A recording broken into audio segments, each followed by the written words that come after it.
Good afternoon, ladies and gentlemen. A warm welcome to another edition of APAC Dialogue. We have with us today as our guest Mr. Nihar Madkaiker of iXRLabs, and he will take us through what iXRLabs are doing and what are their future roadmap. So, without further ado, I would request Mr. Nihar to introduce himself and take us through the genesis of iXR Labs and update us on the portfolio of solutions and services there. Over to you. Yeah. Hi, so I'm Nihar Madkaiker. I'm one of the co-founders of iXRLabs, and we are a virtual reality based tech startup. Uh, the genesis or the origin of our work, we started off working with the industry.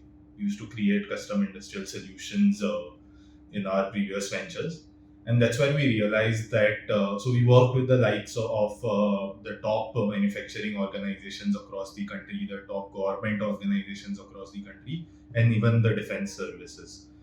We realized that our solutions were deployed for training purposes, and a lot of the people getting trained were graduate engineering trainees or students fresh out of college. So we realized that hey, there's a great use case for colleges themselves to deploy a lot of these technologies, because at the end of the day, their students are going ahead and getting trained on these technologies when they join the workforce. So that's where we started coming about with solutions for educational institutes specifically.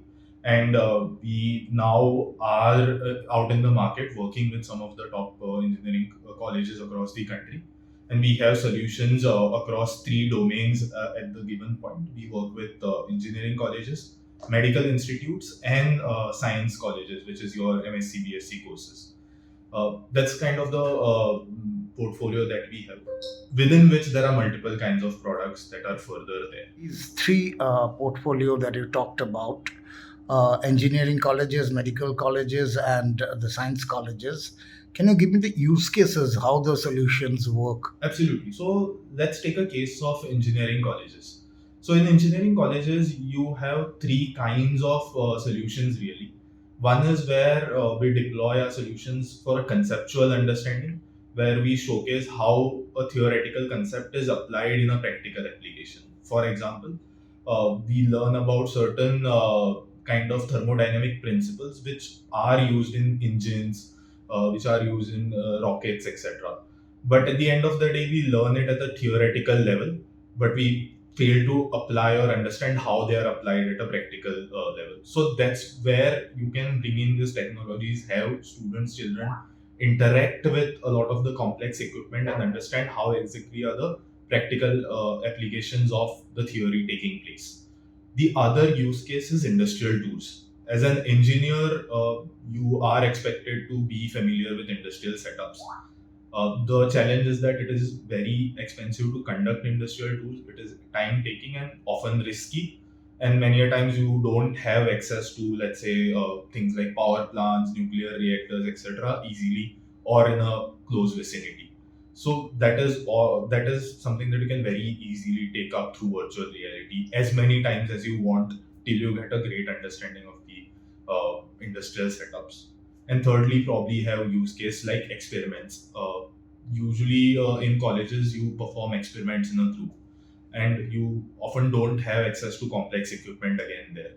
So through virtual reality, you can have complex equipment, the state of the art equipment at a fraction of a cost, and you can run as many iterations as you want without any additional cost. I think those are some of the use cases that are there, let's say, for engineering colleges specifically. And for medical?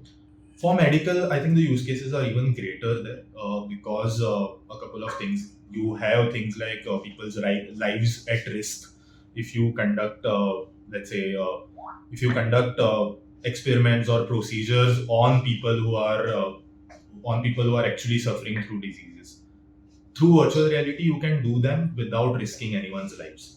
You can practice as many times as you want, so the doctors, surgeons can get perfect at the procedures that they conduct. Additionally, in today's day and age, cadavers are something that are not easily available, and there are a lot of ethical issues again in procuring cadavers and using cadavers. I think that can be very easily replaced through virtual reality, at least to a certain level where like educating the mass of the students can take place through virtual reality. Okay, understood. I am talking about two issues here. One, obviously, especially last couple of years during the entire pandemic period, since most of the institutions were virtually, the education was happening virtually. Obviously, that would have given an acceleration to the way you are leveraging AR, VR. I understand, but at the same time, so one, just let us know how that got that momentum during these last 2 years for you as a business. On the other hand, what most academicians are telling, that experiential learning, that experiment part you are talking about, however simulation you do virtually, end of the day, hands-on is needed. uh, Maybe more for medical obviously than engineering. Engineering, some part can be done, but again, some of those simulations, I don't know, you're talking about nuclear plants and things, so some are very intricate and complex processes, so how much of that can be done on simulation, I don't know.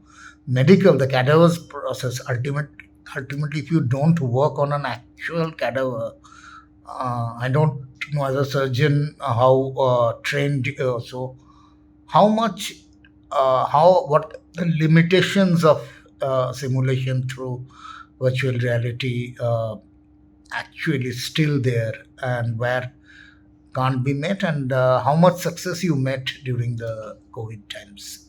So I think I'll take both the questions one at a time. So the first question being the challenges and the acceleration through the COVID period. I think we started sometime towards the end of the COVID period working on the solution that we are offering.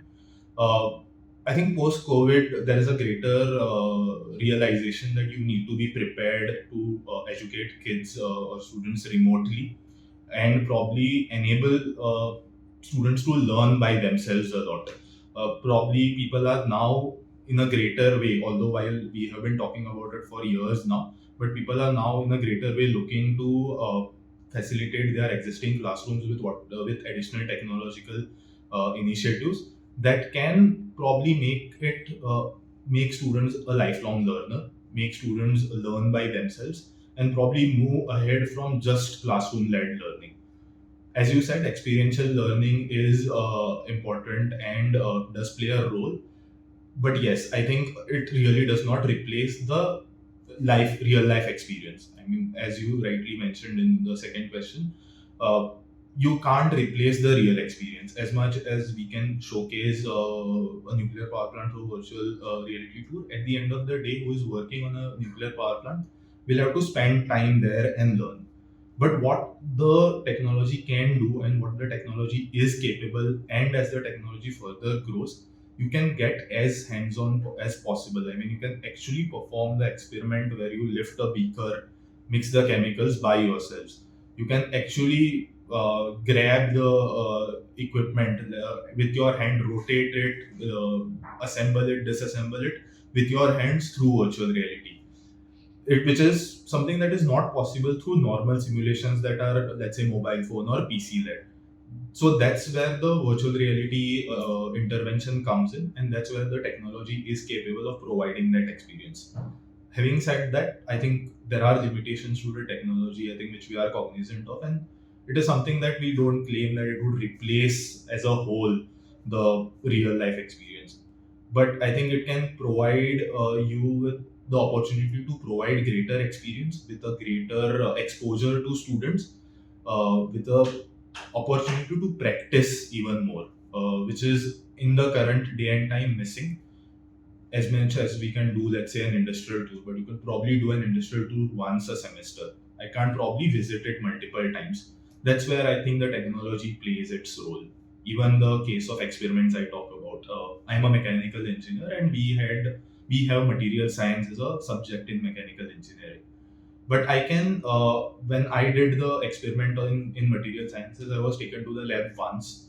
I worked on a universal testing machine. I didn't even get to do hands-on on the equipment because it was an expensive equipment and it was potentially unsafe for me to work on it. So I probably have just a recollection of someone performing, a teacher or a lab assistant performing it for me, which is where I think the virtual reality technology can play a part. Where in VR I can perform it myself multiple times, yet be a part of the lab and experience the real experiment also taking place. And I think that's where the balance is and the bridge is, where we need to leverage the technology to educate at scale, educate more effectively, and ensure that the real life experiences are used more effectively for students to learn from those experiences. Okay. So another part, another stakeholder in the ecosystem, if I may say, one, the students. Okay, normally the students of this generation, they are more tech savvy, and what about the until the faculties or the lab assistants themselves are, they also need to be retrained to effectively. So how have you worked that? Because again, the academicians say that has been a challenge. Right. Uh, Absolutely. I mean, that is certainly one of the key levers for us, training the educators and the facilitators, the lab assistants, the people who maintain the equipment. A lot of those stakeholders are your key levers in the whole process. And I think we have focused a lot on training them, educating them, guiding them on how they can use it more effectively. And I think they are the ones who are the most appreciative of the intervention when you deploy these technologies, because they realize that the case of the universal testing machine that I mentioned in the material sciences lab, it has very high downtime. I mean, keeping the machine maintained, because it works on hydraulics, it is very hard to maintain and there is extremely high downtime on it. So just for one session, the lab assistant has to work to prepare that equipment up a lot. So I think they are in fact most appreciative of these initiatives if rightly trained. If we make it friendly and useful and effective for them, the students are certainly benefiting even more if you help those that layer of stakeholders. Even when it comes to educators, we work on creating detailed teaching plans which sort of align with the educators teaching plans, so the teacher or the educator Okay. does not have to go out of their way to do something. Got it. And which are the main institutions in all the three categories that you're working with? Right. So across the country, we are working with Indian Institute of Technology, IIT Kharagpur, which is where we have collaborated and are working on deploying some of the projects. We have a number of colleges across Rajasthan. For example, Bikaner Technical University is one of the leading colleges that is there. And under that, there are a lot of colleges like Government College Bikaner and Udaipur and Jodhpur, who have deployed a lot of the MSc BSc solutions there. National Institute of Ayurveda is one college where we work closely to deploy the medical solutions and are working closely with them to ensure that our medical solutions are medically accurate and effective in the sense. Okay. And what sort of go-to-market initiatives you follow? So as of now, I think till the recent time we were working on building the product a lot. So we are collaborating with a lot of colleges across the country who would help us develop and build the product further. I think that's in the recent times where we have hit the market at a commercial level as well. And usually we focus on regions. So I think while Rajasthan was a region where we had been focused on for a long time, Delhi NCR is now a region. I think there is a lot of on-ground education and activation that we focus on, talking with the deans, directors, looking at how their curriculum maps are and aligning our curriculum with their curriculum map and helping them understand how it is most effective and how it can be best utilized. Each college uses it in a different way. Not all colleges are able to use it in the similar way because of the size of the batches, the nature of their curriculum, and the nature of let's say the institutional structure as well. I mean, a university would deploy it in a very different way. A college Mhm. deploys it in a very different way, and certain small technical training institutes deploy it in even a further different mode.